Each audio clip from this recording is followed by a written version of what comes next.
Bonjour YouTube, ça va? On continue les decks.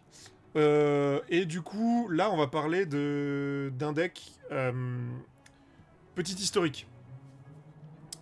Tu n'es pas sans savoir que depuis quelques jours, tout le monde parle de Yashtola dans tous les sens. Yashtola par-ci, Yashtola par-là. Yashtola en veux-tu, en voilà. Et Yashtola est passé troisième.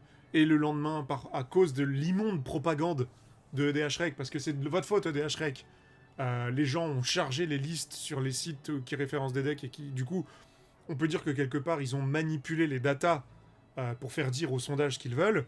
Quoi qu'il en soit, on vit dans un monde où le commandant qui a le commandant numéro un sur la plateforme numéro un de référencement des decks, c'est un personnage de Final Fantasy. Et je trouve ça inadmissible et ça me casse les couilles. Donc du coup, je vous propose une petite decklist aujourd'hui qui sera là pour emmerder joyeusement vos amis qui jouent une fille chat, mais qui en fait c'est une déesse de 3000 ans. Du coup, qui dit déesse de 3000 ans dit bah nous aussi on va jouer un dieu et on va jouer Mogis, le dieu du carnage. Donc du coup, c'est ce que je disais, c'est une liste que j'ai depuis un petit bout de temps. À un moment, il était transformé, c'était Valgavot.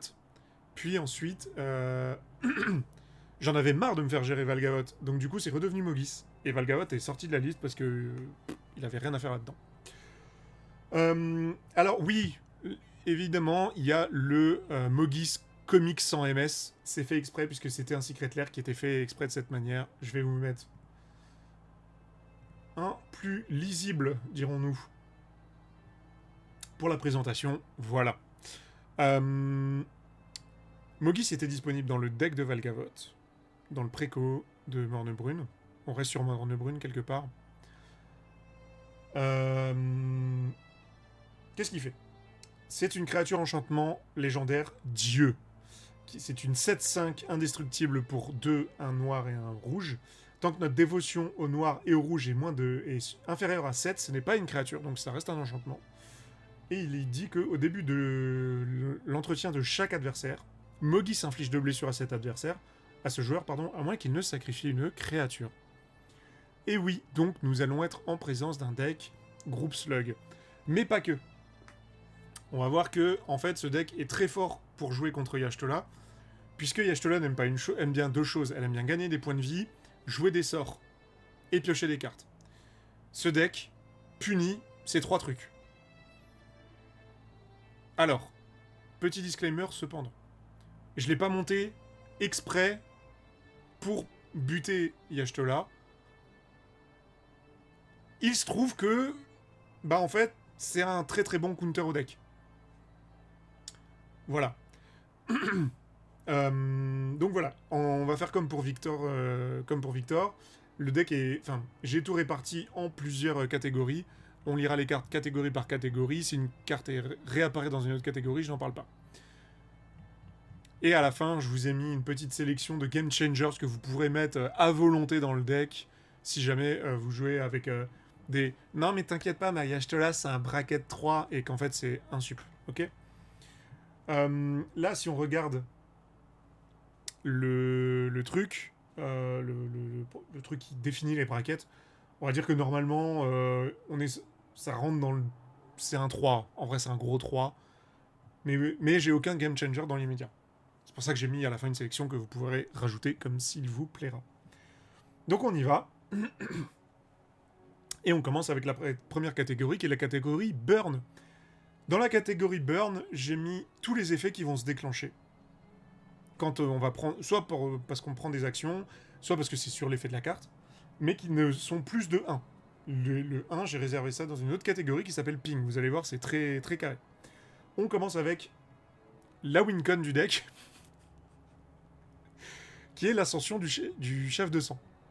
Ascension du chef de sang qui dit qu'au début de chaque étape de fin, si un adversaire a perdu 2 PV ou plus ce tour-ci, vous mettez un marqueur 4 sur l'ascension du chef de sang. Et à chaque fois qu'une carte est mise dans le cimetière d'un adversaire, d'où qu'il vienne, et si l'ascension du chef de sang a 3 marqueurs ou plus, ce joueur perd 2, vous gagnez 2. Bon.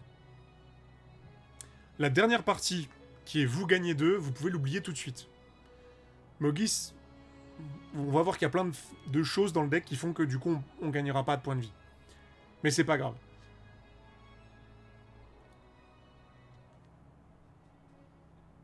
La carte suivante. On reparlera de ça. En fait, en gros, c'est juste que quand il y a une carte qui va dégager quelque part, il y a un effet de burn et on verra qu'il y a un effet qui boucle et voilà. La carte suivante, c'est les Eidolons de Great Reveal, je sais plus, je crois que c'est la Grande Fête ou un truc comme ça. C'est un petit esprit, c'est une créature enchantement. Encore une fois, c'est une de 2. Donc là, elle est en version Secret Lair, je vais vous mettre l'autre version. La version dans laquelle vous risquez de plus souvent la voir, hein, qui est celle-ci. Qui dit que du coup, chaque fois qu'un joueur lance un sort avec un coût converti de mana de 3 ou moins, ce joueur prend 2 blessures. Vous voyez, j'ai pas fait exprès de mettre un deck contre, mettre une carte contre Y'shtola. Si je voulais que ce soit vraiment contre Y'shtola, il aurait fallu ne pas mettre ça, puisque Y'shtola se déclenche quand on joue des sorts qui coûtent 3 ou plus. Et Eidolon c'est 3 ou moins, mais en vrai, les Eidolons c'est quand même trop bien. Donc on le joue. Oui, nous aussi on va prendre des bastos, mais c'est pas grave, c'est pour le bien commun. Le Mentor Sévère, c'est une de 2. Humain éclair qui dit que chaque fois qu'un adversaire active une capacité d'un artefact, d'une créature ou d'un terrain qu'il contrôle, du moins qui est sur le champ de bataille, si ce n'est pas une capacité de mana, le mentor lui inflige 2. On perd encore plus de points de vie. Ensuite, on a Mai, qui vient d'Avatar. C'est une de 2. Elle a initiative pour 2. À chaque fois qu'un joueur lance un sort non-créature, ce joueur perd 2 points de vie. On continue avec le Vortex. Roiling Vortex, je crois que c'est le Vortex. J'ai plus le nom en français de ce truc, vous m'excuserez. Je peux aller le chercher cependant, parce que c'est quand même important.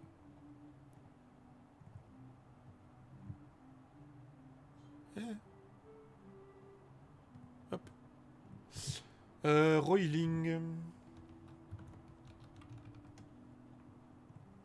J'arrive. Le vortex bouillonnant. Ok, très bien. Exactement, ronplomplon. Merci. Du coup, Vortex bouillonnant, c'est un excellent enchantement qui coûte 1 et 1 rouge et qui est vraiment sous-joué selon moi. Au début de l'entretien de chaque joueur, le Vortex bouillonnant lui inflige une blessure à ce joueur. Jusque-là, ça va. À chaque fois qu'un joueur lance un sort, si aucun mana n'a été dépensé pour lancer ce sort, le Vortex bouillonnant lui inflige 5 blessures. Donc tous les effets pour Vero, vous devez jouer Force of Will, ou vous devez jouer Fierce Guardianship, et bah tu prends 5. Voilà. Et pour un rouge, qu'on peut jouer n'importe quand, vos adversaires ne peuvent pas gagner de points de vie ce tour-ci. Ça c'est génial ça. On continue avec Signature de sang, une des cartes que j'adore. Pour 2 mana noirs, un joueur ciblé pioche de cartes et perd 2 points de vie. En vrai, s'il y a un joueur qui a un entretien de mourir, moi tous les jours je le cible. Idem avec Blood Pact, qui fait la même chose mais qui est pour 2 incolores et un noir et qui est un éphémère, ce qui est encore plus fort. Citadelle de la douleur. Là on va commencer à rentrer dans les enchantements un peu de niche, mais que j'aime beaucoup.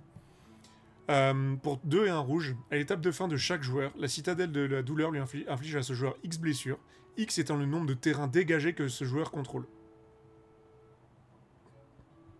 Voilà.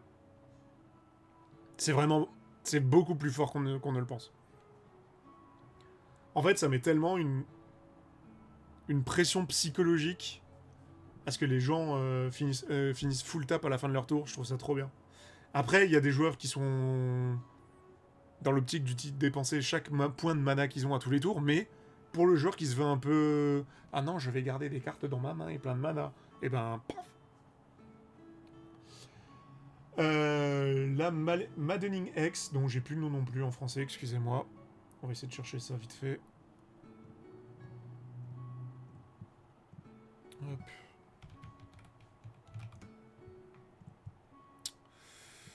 Maléfice accablant. Ok. Ah, attendez. Hop. Donc le Maléfice accablant, c'est une aura et malédiction qui enchante un joueur pour 3 dans 2 rouges. À chaque fois que le joueur enchanté lance un sort non-créature, il lance un D6. Le Maléfice accablant lui inflige un nombre de blessures égal au résultat, puis il l'attache à un autre de vos adversaires en random. Enfin, c'est nous qui choisissons en random. Donc c'est cool aussi. La Némésis Hurlante, une créature esprit 3-3 pour 2 et un rouge, elle a la célérité. À chaque fois qu'elle inflige des blessures, si des... Non, à chaque fois qu'on lui inflige des blessures, pardon.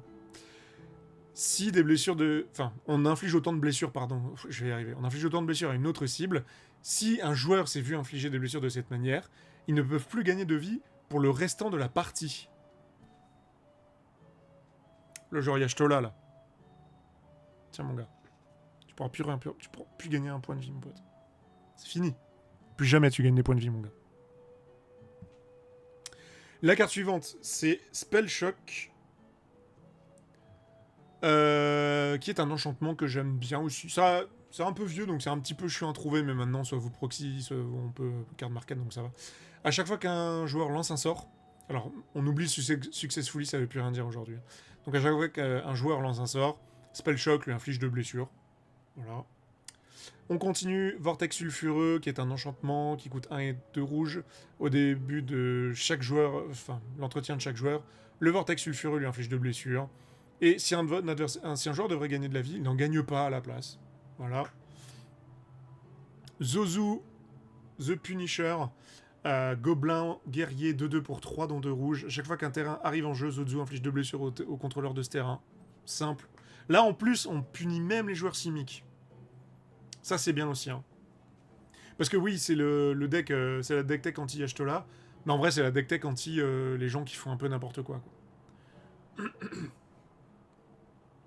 On peut trouver des copies pour pas trop cher de Yozozu parce qu'il a été réédité dans le Secret Lair de l'année dernière. Le Lynx Épine Soleil, ou je sais plus trop quoi. Qui vient de Bloomborough. Regardez comme il est beau. Élémental et chat, c'est une 5-4 pour 4. Les joueurs ne peuvent pas gagner de points de vie. Les blessures ne peuvent pas être prévenues.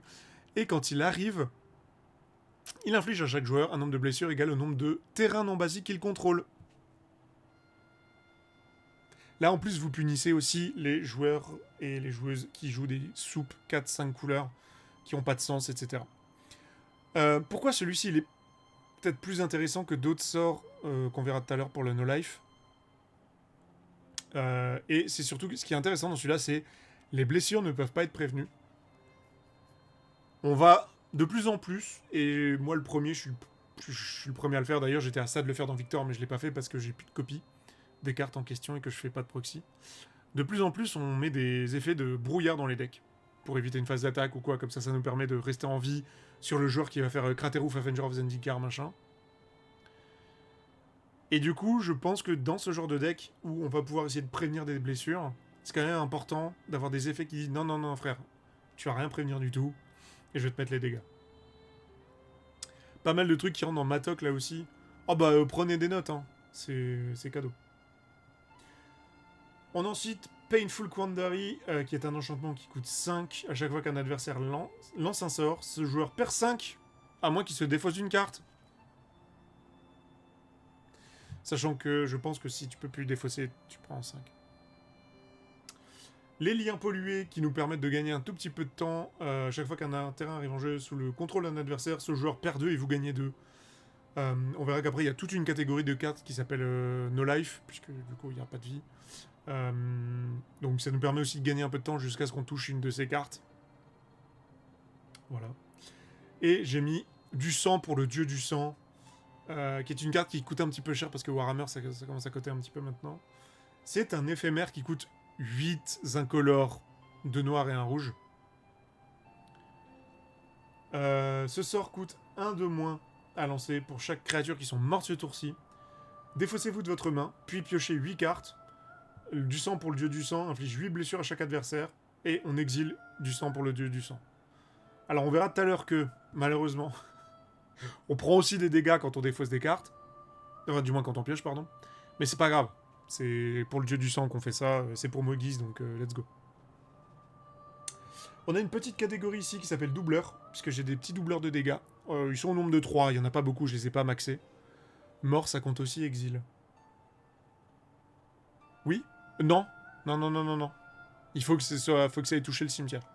Mais ça compte les jetons, par exemple. La première, du coup, c'est The Roller Crusher Ride. Décidément, j'aime beaucoup les cartes de Duskmourn aujourd'hui. C'est un enchantement légendaire qui coûte X et 2 incolores et un rouge. Elle a délire, donc si une source que l'on contrôle devrait infliger des blessures de non-combat à un permanent ou à un joueur, pendant qu'il y a 4 types de cartes ou plus parmi les cartes de notre cimetière, ça inflige le double à la place. Et quand le Roller Crusher Ride arrive, il inflige X blessures à jusqu'à X créatures ciblées. Donc c'est double, ça peut nous servir de petite gestion, et après ça nous sert pour les effets comme Mogis, etc. Attention, Mogis inflige des blessures, là où l'ascension du chef de sang, par exemple, c'est de la perte de vie. C'est pas la même chose. Là c'est des blessures, là c'est des blessures, là c'est de la vie. Donc attention à commencer à warder sur vos cartes. On a aussi le Fiendish Duo, qui est un petit diable qui coûte 6, c'est une 5-5 avec initiative, et qui double tous les dégâts qui doivent être infligés à un adversaire. Ça compte pour les autres. On n'est pas obligé de contrôler les sources. C'est ça qui est bien. C'est pour ça que je préfère lui à d'autres. Ok. Et on a une room. On va avoir Spike Corridor et Torture Pit. Là, de toute façon, je peux dire les deux parce que en vrai, Spike Corridor, on s'en fout un petit peu. Mais en gros, pour 4, ça nous donne 3 petits diables 1-1 qui disent que quand elles meurent, elles mettent 1 à quelque chose. Donc ça, on s'en fout. Mais surtout, nous, ce qu'on veut, c'est jouer Torture Pit. La Fossa Torture, qui dit que si une source que l'on contrôle devrait infliger des blessures non-combat à un adversaire, ça inflige autant de dégâts, plus 2 à la place. Donc c'est pas vraiment un doubleur, mais ça augmente des dégâts. C'est quand même bien. Parce qu'on a vu que là, c'est surtout 2 dégâts que ça met tout ça. La pioche, parce que la pioche c'est important. Donc Night Whisper on en a parlé, Sign in Blood on en a parlé, Blood Pact aussi. On a les connexions au marché noir. En fonction des setups, vous avez envie souvent d'avoir les 3.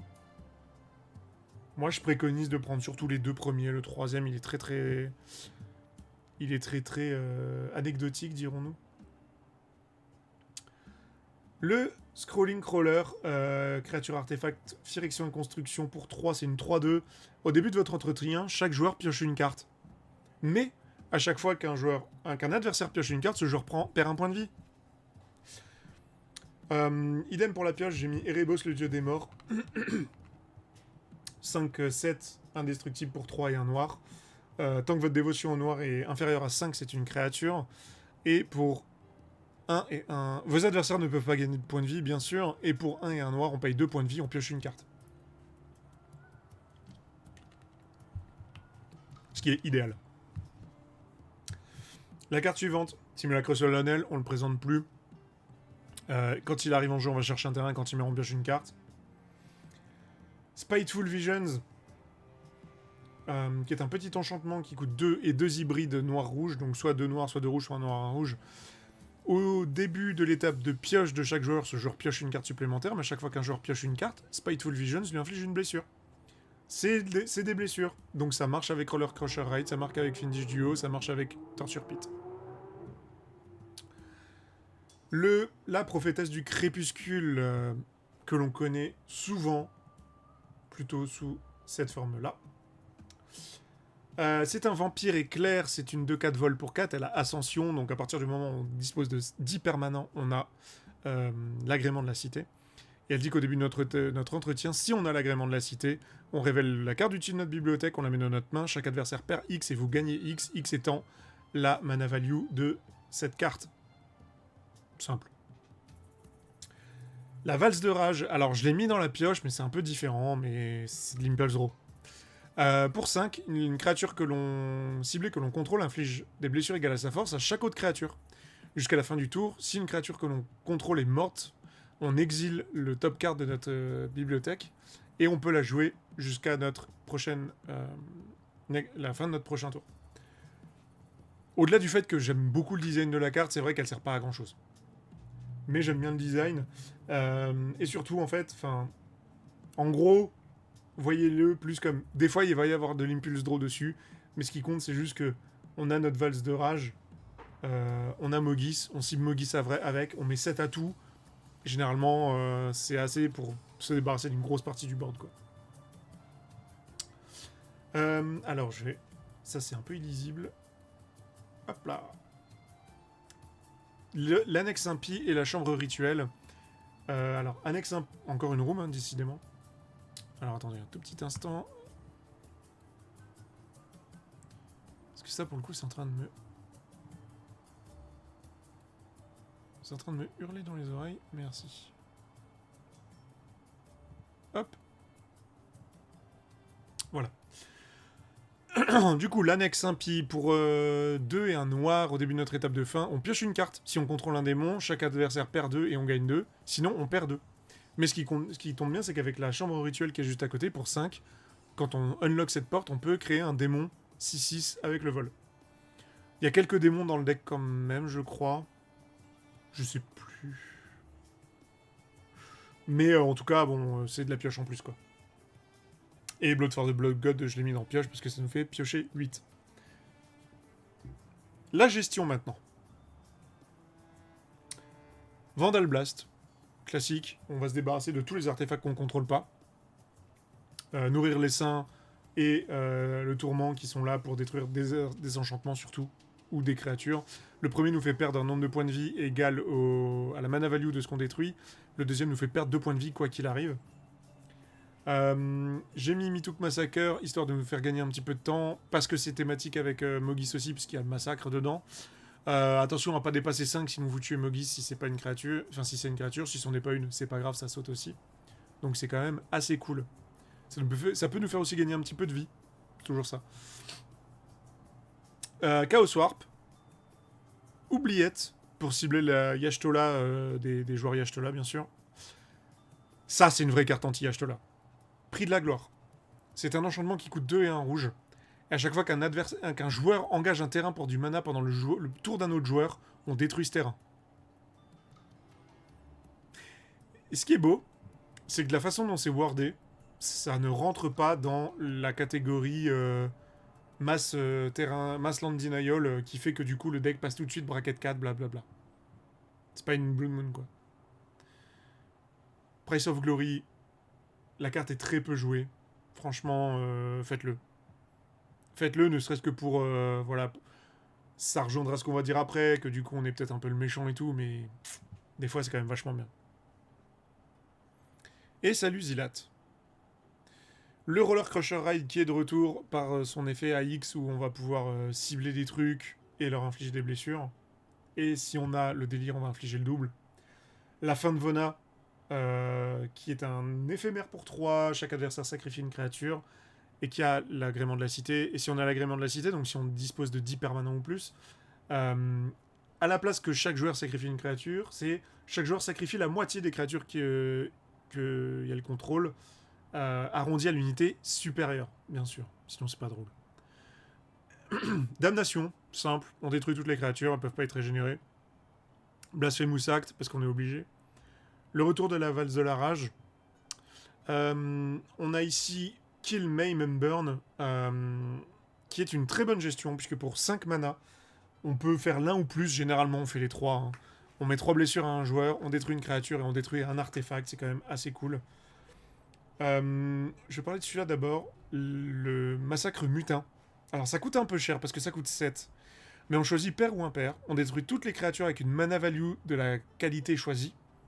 Et on gagne le contrôle de toutes les créatures jusqu'à la fin du tour. On les dégage et elles gagnent la célérité. Donc c'est et une race et une mi-insurrection de ce qui reste pour aller tuer quelqu'un. C'est super bien. Vraiment, elle est... Pour 7, je trouve que ça vaut le coup, pour le coup. Voilà. Et la dernière qui me fait beaucoup rire, c'est The Nipton Lottery. On choisit une créature au hasard. On gagne le contrôle de cette créature jusqu'à la fin du tour, on la dégage. Elle gagne célérité jusqu'à la fin du tour, puis on détruit toutes les autres créatures. Le côté hasard, ça peut être un petit peu chiant. Mais n'oubliez pas un truc, c'est que notre commandant, il est indestructible.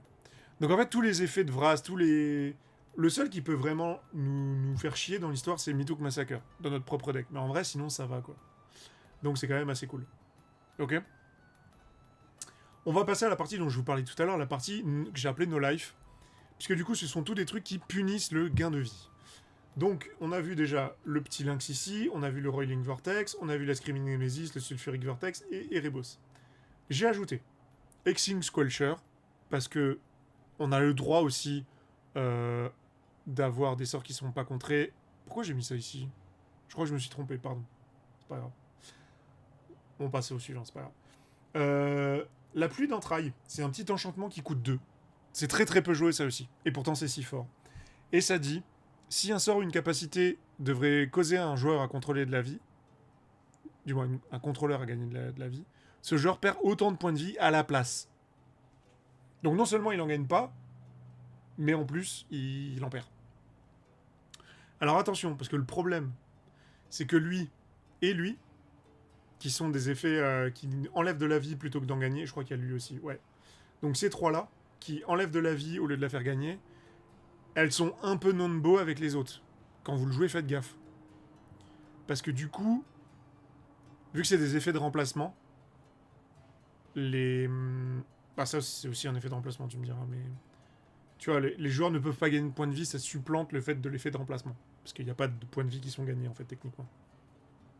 T'aimes bien les cartes bien beurre? Non, j'aime bien punir les gens qui font n'importe quoi. Ce deck est fait pour. Hein. Vraiment, c'est pas le deck... c'est le deck, moi, qui me fait marrer, ça me fait... Enfin, voilà, c'est... Mais c'est aussi... Et puis, en fait, enfin... C'est le truc qui est un peu dans l'actu à cause du top 1 Yashtola. Moi, ça m'a un peu saoulé, donc... Que des cartes que je devais pas voir. Pourquoi que tu ne devrais pas voir? Parce que t'as pas envie de les jouer ou... Un deck bisounours? Bah, j'en ai fait un. C'était le deck Stardew Valley. Attendez. Hop. Hop. C'était ça mon deck bisounours. C'était le deck Stardew Valley. C'était un deck où je donnais des trucs que des trucs à tout le monde, regarde. Là, je donnais des marqueurs. Là, je donnais des nourritures. Là, je donnais des trucs quand je faisais des jetons. Bon, et à un moment, toutes mes nourritures deviennent des 3-3. Mais ça, c'est rien, c'est rien. Franchement, si le deck là, il était très très drôle à construire aussi. J'ai hâte de recevoir le deck, enfin le Secret là pour pouvoir faire le deck. Bref. J'en étais où? Spider-Punk. C'est au choix. Je comprends le fait qu'il y ait des gens qui ne veulent pas avoir un Spider-Punk dans leur deck, mais ça fait tellement de trucs que ce serait difficile de s'en passer. Donc, il a Riot, donc soit il arrive avec un marqueur, soit il arrive avec la célérité. Les autres, ça on s'en fout, mais les autres araignées qu'on contrôle ont aussi Riot. Mais ce qui est surtout intéressant, c'est que les sorts et les capacités ne peuvent pas être contrés. Les dégâts ne peuvent pas être prévenus. Donc comme pour tout à l'heure, hein, ce que je vous disais. Ça on l'a vu. Tainted Remedy, qui dit que si un adversaire devrait gagner de la vie, ce joueur perd autant de vie à la place. Erebos, on en a parlé. Le Plague Drone, qui dit aussi que si un adversaire devrait gagner de la vie, il en perd autant à la place. Et le Lynx, on en a parlé. Donc ça, c'est les cartes clés qui vont empêcher les decks liens de vie de fonctionner correctement. Je pense que j'ai une petite préférence pour ceux-là à jouer en premier. Parce qu'une fois qu'ils se font gérer, vous pouvez slammer un effet supplémentaire. Mais n'oubliez pas d'éviter de faire les deux. Bref. Les pingers. Alors les pingers, ça va être les cartes qui font 1. Qu'on a vu tout à l'heure. Enfin, on en a vu une partie tout à l'heure. On a vu notamment Spiteful Visions, qui dit que quand un joueur pioche une carte, il perd un point de vie. On a vu Rolling Vortex, encore. Oh là, pardon. On a vu Scrolling Crawler, et on a vu... on n'a pas vu Immolation Shaman. Le parasite de Kedirect. Ça, contre mon deck Better, je rage. Bah oui, mais faut pas jouer le lien de vie, en fait. Le parasite de Kedirect, du coup, qui dit que chaque fois qu'un adversaire pioche une carte, si vous contrôlez un permanent rouge, ce qui arrivera souvent, vous pouvez faire que le parasite de Kedirect inflige une blessure à ce joueur. Donc là, c'est une blessure sèche.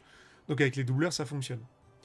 Le chaman de l'immolation, qui dit qu'à chaque fois qu'un adversaire active une capacité d'un artefact, créature ou terrain qui n'est pas une capacité de mana, ça lui inflige 1.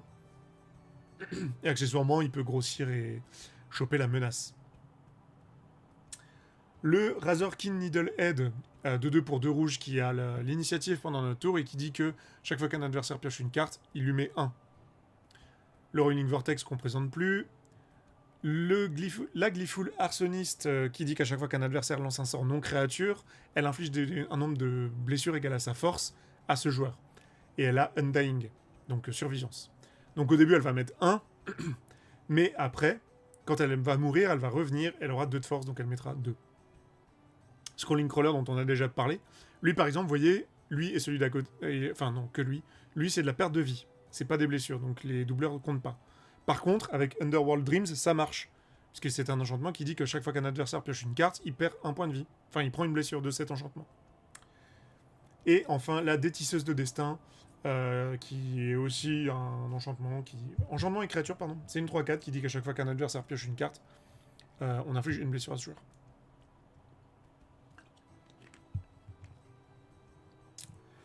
Enfin, il faut aussi continuer à protéger notre truc. Donc là, on a le Hexing Sculpture dont on a parlé tout à l'heure. 2-2 pour 2, ce sort ne peut pas être contrecarré. Ça a Ward payé 2 points de vie. Les autres créatures que l'on contrôle ont Ward payé 2 points de vie. Et les sorts que l'on contrôle ne peuvent pas être contrés. On a de nouveau Spider-Punk ici. Spider-Punk a un tout petit avantage par rapport au Hexing Quelcher. C'est que nos capacités ne peuvent pas être contrées. Donc, si par exemple quelqu'un veut empêcher un trigger de Mogis, par exemple, de fonctionner, ça marche pas. Vous voyez. Dommage que Bourdefleur soit pas noir, ça aurait fait des bêtises à piocher les gens. Ouais, mais en attendant, ce deck-là est aussi une bonne réponse à l'immonde Madame Bourdefleur. Smoke. Alors, je suis peut-être un peu plus propre quand même. Bougez pas. Bon oui, tiens, on va prendre la version 30e anniversaire, de toute façon, on la joue pas. Enfin, on peut pas l'avoir. C'est un enchantement pour 2 rouges qui dit que les joueurs ne peuvent dégager qu'une seule créature pendant leur étape de dégagement. Voilà, c'est vachement bien. Pendant que se joue Joyeux Noël en bardcore dans nos oreilles. Écoutez, c'est incroyable. Du coup, ouais, Smoke, incroyable. La carte suivante est aussi une carte que j'aime beaucoup qui s'appelle Rhétorique Rusée. C'est un enchantement pour 2 et un noir. À chaque fois qu'un adversaire vous attaque ou attaque un Planeswalker que vous contrôlez, vous pouvez exiler la carte du dessus de ce joueur. Vous pouvez la jouer tant qu'elle reste exilée et vous pouvez lancer du mana de n'importe quelle couleur pour lancer ce sort. Tu veux m'attaquer? Bah vas-y, mais en échange, je te pique une carte. J'ai mis Bold Bend, qui est un bon sort de protection. Puisque Mogi, c'est à 7 de force. Donc c'est un gros pâté. Donc il peut... Ça coûtera que 1. La rampe, très classique. Sol Ring, Arcane Signet, Pierre de Guermont, le cachet de Rakdos, le talisman, la connexion au marché noir qui va nous donner des trésors et le Solemn Simulacrum. Et comment qu'on gagne? Bah du coup, je vous ai parlé tout à l'heure de Ascension du chef de sang. Et avec, il y a Mindcrank. Ouais. Mindcrank qui dit que à chaque fois qu'un adversaire perd de la vie, ce joueur met autant de cartes depuis le dessus de sa bibliothèque dans son cimetière. Et qui du coup trigger avec ça. Et bonsoir Bamboo Time. Ça trigger ensemble, c'est génial. J'ai mis aussi Marchand Gris d'Asphodel. Sur un malentendu, on peut faire perdre quand même pas mal de points de vie aux gens, dans le sens où si on a ne serait-ce que Mogis, le marchand, et 1 ou 2 enchantements qui contiennent du noir, ça peut quand même faire des dégâts. Maintenant, si je devrais un peu plus optimiser le deck, ça m'attriste, hein, mais je pense que... Je pense que Conrad serait mieux, tout simplement. Conrad serait beaucoup mieux là-dedans. Mindcrank arrive encore à rester sur la table. Mindcrank, si t'es sûr de ton coup, si tu le joues dans le bon timing quand les gens ont peut-être même peur de juste lancer un sort parce qu'ils vont prendre une sauce derrière, ça peut être cool. Ça peut juste finir une partie. Je dis pas que tu fais tour un Sol Ring Mindcrank, tu vois, mais... Encore que tu pourrais, ce serait drôle. Voilà. Et après, il y a... Il y a toujours lui hein, qu'on peut rajouter. Toujours lui qu'on peut rajouter aussi, en plus. Hein. Là, je l'ai pas mis. Parce que j'ai pas trop modifié le deck récemment. Mais lui, on pourrait le mettre. Hein. Chaque fois qu'un joueur perd de la vie, ce joueur sommule d'autant de cartes. Ça te met un truc en plus, quoi. Voilà. Nos terrains, ils ont rien de spéciaux. J'ai mis quand même une Strip Mine pour casser les terrains un peu énervés. Scavenger Grounds contre les joueurs qui jouent un peu trop avec le cimetière. J'ai mis Witch's Clinic, qui est un terrain qu'on voit pas assez souvent et qui, pour 2 incolores en langage, ça donne un commandant le lien de vie jusqu'à la fin du tour. Donc vous pouvez slammer un Mogis, lui faire gagner 7, donc c'est assez cool. Et du coup, dans le sideboard, j'ai mis 6 cartes, c'est libre à vous de vous amuser à le mettre en fonction du niveau de puissance si vous voulez un peu le varier. Là, on est sur bracket 3 sans game changer dans ma liste, mais vous pouvez mettre Orcish Bowmaster pour punir les gens qui piochent trop de cartes, Demonic Tutor pour aller chercher la bonne pièce que vous avez besoin, Blood Moon si vous avez vraiment envie de punir les gens, avoir des mana bases pas trop... Enfin, des mana bases un peu bizarres. Une Jeska's Will si vous voulez partir en machin, vous protéger un peu mieux avec One Ring, ou Ancienne Tombe si vous avez l'argent et le mana.